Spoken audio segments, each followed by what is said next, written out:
में सबसे पहले ईरान के देश के लोगों ने प्रवेश करा, जो कि क्या कहलाए? आर्यंस कहलाए। इन आर्यंस ने भारत के मूल निवासी द्रविड़ों को युद्ध में पराजित कर दिया और अपना शासन स्थापित कर लिया। ये बात हो रही है दोस्तों, आज से 3200 साल पहले की बात हो रही है। ओके, तो इन आर्यंस ने अपना शासन स्थापित कर लिया और इनके द्वारा जो सभ्यता बनी थी वो क्या कहलाई? वैदिक सभ्यता। क्या कहलाई दोस्तों? वैदिक सभ्यता कहलाई। अब वैदिक सभ्यता के बारे में मैं आपको कुछ इंपॉर्टेंट पॉइंट्स बताता हूं, ध्यान से सुनिए। वैदिक जो सभ्यता थी वो कैसी सभ्यता थी? एक ग्रामीण सभ्यता थी। जो वैदिक सभ्यता के लोग थे, इनका मुख्य व्यवसाय क्या था? पशुपालन इनका मुख्य व्यवसाय था। लोहे से बने उपकरण वैदिक सभ्यता में प्राप्त हुए, इसका मतलब यहाँ पर लोहे की खोज हो चुकी थी। घोड़ा यहाँ पर एक महत्वपूर्ण पशु था। ये आर्यंस अस्त्र शस्त्र और कवच जैसे उपकरण बनाना जानते थे। तो फ्रेंड्स, वैदिक सभ्यता से रिलेटेड आपको चीजें क्लियर हुई। सबसे पहले नगरीय सभ्यता के बारे में हमने पढ़ा, सिंधु सभ्यता जिसका अंत हुआ, उसके बाद में क्या आई? वैदिक सभ्यता आई, मतलब एक ग्रामीण सभ्यता आई। और धीरे धीरे वापस से हम कहां पर शिफ्ट हुए? नगरीय सभ्यता की तरफ शिफ्ट हुए और भारत को 16 महाजनपदों में बांट दिया गया। अब ये 16 महाजनपद मतलब 16 राज्यों में भारत को बांट दिया गया। कौन कौन से? मगध, अंग, काशी, कौशल, वज्जी, मल्लल, जेदी, वत्स, ये 16 राज्य हैं। इन राज्यों में सबसे शक्तिशाली जो राज्य था वो कौन सा था? मगध राज्य था। ओके, और सबसे बड़े राज्य की बात की जाए तो सबसे बड़ा राज्य कौन सा था? अवंतिका राज्य था, उज्जैनी। एमपीपीएससी में क्वेश्चन बनता है ये वाला, काफी इंपॉर्टेंट है। तो दोस्तों अब बात आती है कि मैं आपको बोल रहा हूं कि मगध जो था वो सबसे शक्तिशाली था, तो ऐसा क्यों? इसका कारण ये था कि मगध जो राज्य था इसके दोनों ओर नदी बहती थी। इस वजह से यहाँ की भूमि जो थी काफी उपजाऊ थी और कृषि योग्य भूमि थी। एग्रीकल्चर यहाँ पर काफी अच्छा होता था। इस वजह से ये राज्य जो था अपने आप में सक्षम राज्य था और काफी मजबूत राज्य था।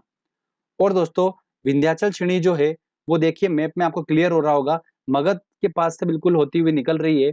देखिए विंध्याचल श्रेणी, श्रेणी का मतलब क्या होता है? देखिए जंगल एरिया होता है पूरा। तो मगध जो ऐसा राज्य था, उनको लकड़ियां जो थी वो अच्छी खासी प्राप्त हो जाती करती थी जंगलों से। और यहाँ के जानवर जो थे जंगल के, उनको वो अपने युद्ध में उपयोग किया करते थे। हाथियों का पहली बार युद्ध में उपयोग किस राज्य ने किया था? मगध राज्य ने ही उपयोग किया था इनका।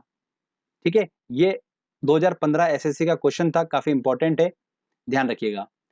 तो इस प्रकार से दोस्तों मगध जो राज्य था वो काफी शक्तिशाली राज्य था। और दोस्तों हमारा जो प्राचीन इतिहास है वो पूरा मगध के आसपास घूमेगा। तो आप बिल्कुल ध्यान से सुनिए इस बात को। यहाँ पर बहुत सारे राजा आए, अलग अलग राजा आए। इन राजाओं का क्या उद्देश्य था? ये जो 16 महाजनपद के बारे में आप देख रहे हैं, इन 16 महाजनपदों पर कब्जा करना। और सिर्फ एक ही ऐसा राजा था जिसने 16 महाजनपदों पर कब्जा कर लिया था, वो कौन था? सम्राट अशोक। उसके बारे में हम आगे बात करेंगे। अब एक इंपॉर्टेंट पॉइंट और सुनिए कि 16 महाजनपदों का उल्लेख एक बौद्ध ग्रंथ में किया गया है। उस बौद्ध ग्रंथ का नाम एग्जाम में अक्सर पूछा जाता है। तो वो बौद्ध ग्रंथ कौन सा है? देखिए अंगूर है। कौन सा है? अंगूर। इसके अंदर 16 महाजनपदों का उल्लेख किया गया है।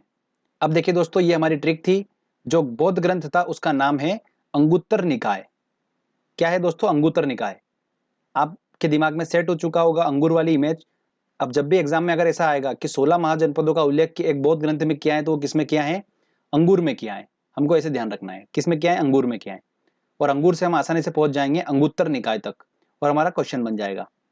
अब बात करते हैं दोस्तों हम मगध महाजनपद की, कि कौन कौन से राजवंश यहाँ पर आए, किन किन राजाओं ने राज करा, वो सारा हम डिस्कस करेंगे।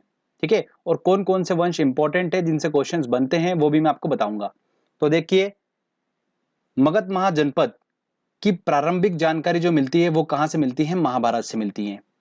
और मगध की सबसे पहली प्राचीन राजधानी जो थी वो कौन थी? गिरिब्रज थी, राजगृह थी। क्या थी? गिरिब्रज राजगृह थी मगध की सबसे प्राचीन राजधानी। मगध पर सबसे पहले बिंबसार आए। बिंबसार ने हर्यक वंश की स्थापना करी। किसकी करी? हर्यक वंश की स्थापना करी। उसके बाद में शिशुनाग आया, उसने नाग वंश की स्थापना करी। उसके बाद महापद्मानंद आए, उसने नंद वंश की स्थापना करी। और इसी नंद वंश का अंतिम शासक जो था घनानंद, उसको चंद्रगुप्त मौर्य ने अपने गुरु चाणक्य की सहायता से युद्ध में पराजित कर दिया था और चंद्रगुप्त मौर्य ने मौर्य वंश की स्थापना कर दी थी। तो दोस्तों ये हमारा पहला फेज है। इसके बाद और भी वंश आए हैं, हम उनको थोड़ा बाद में डिस्कस करेंगे। सबसे पहले हम इन चारों को डिस्कस करेंगे। ओके, इन चारों वंश में सबसे इंपॉर्टेंट है मौर्य वंश। मौर्य वंश से काफी ज्यादा क्वेश्चंस बनते हैं, बट हम इन तीन वंशों को भी कवर करेंगे। जिसमें हर्यक वंश और नंद वंश से भी एग्जाम में क्वेश्चंस देखने को मिलते हैं। नाग वंश से आपको बस इतना याद रखना है कि नाग वंश के संस्थापक कौन थे? शिशुनाग थे। क्लियर?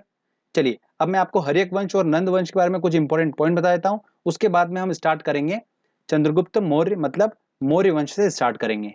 देखिए, बिंबसार ने हर्यक वंश की स्थापना करी मगध पर सबसे पहले। तो बिंबसार जो था वो बौद्ध धर्म का अनुयायी था।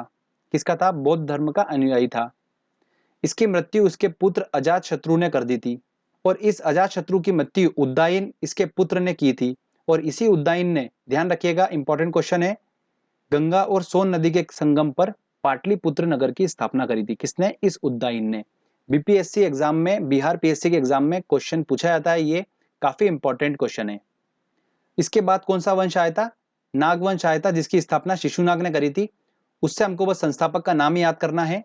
उसके बाद कौन सा वंश आया था? नंद वंश आया था।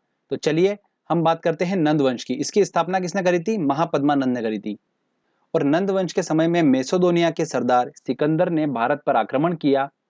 सिकंदर ने पौरव राजा पोरस के साथ में झेलम नदी के किनारे युद्ध लड़ा था, और इसमें सिकंदर ने राजा पोरस को हरा दिया था।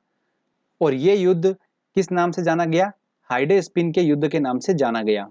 ये काफी इंपॉर्टेंट है। इसकी मृत्यु जो थी सिकंदर की, वो ज्वर की वजह से बेबीलोन में हो गई थी। कहां पर हुई थी? बेबीलोन में।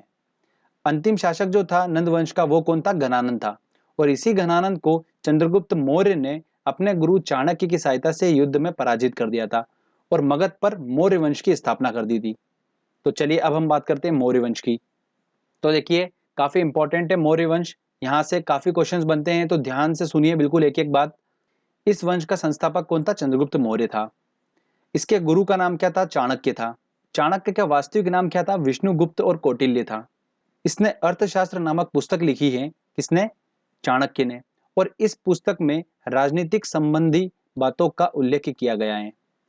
मौर्य वंश की प्रचलित मुद्रा जो रही थी, वो क्या रही थी? पण रही थी।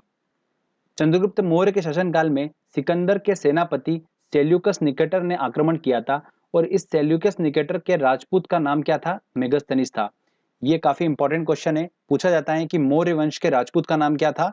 तो मेगस्थनीस था। ओके। और इस मेगस्थनीस ने इंडिका नामक पुस्तक लिखी थी। क्या लिखी थी? इंडिका नामक पुस्तक इसने लिखी थी। और इस चंद्रगुप्त मौर्य ने यूनानियों का अंत कर दिया था। आगे बात करते हैं हम। सेल्यूकस निकेटर की पुत्री कार्नेलिया के साथ में चंद्रगुप्त मौर्य ने विवाह किया था, और इसने भारत के 8 महाजनपदों पर कब्जा किया था। किसने? चंद्रगुप्त मौर्य ने। चंद्रगुप्त मौर्य ने अपने जीवन के अंतिम समय में जैन धर्म को स्वीकार किया था। और इसकी मृत्यु कहां पर हो गई थी? श्रवण बेलगोला में उपवास के दौरान इसकी मृत्यु हो गई थी। इसके बाद में मौर्य वंश का अगला शासक कौन बना? बिंदुसार बना।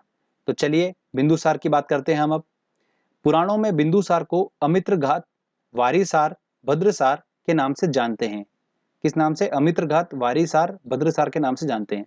बिंदुसार जैन धर्म का अनुयायी था। बिंदुसार के शासनकाल में तक्षशिला में विद्रोह हुआ था, और बिंदुसार ने अपने पुत्र अशोक को विद्रोह दबाने के लिए भेजा था। अशोक ने न केवल विद्रोह को शांत किया था, बल्कि वहां की प्रजा का प्रेम और विश्वास भी जीत लिया था। बिंदुसार ने भारत के 10 महाजनपदों पर राज किया था। इसके बाद अशोक अगला शासक बना मौर्य वंश का। अशोक की बात करते हैं। देखिए, ये सबसे सक्सेसफुल शासक था जिसने ऑलमोस्ट सारे जनपदों को जीत लिया था अशोक ने।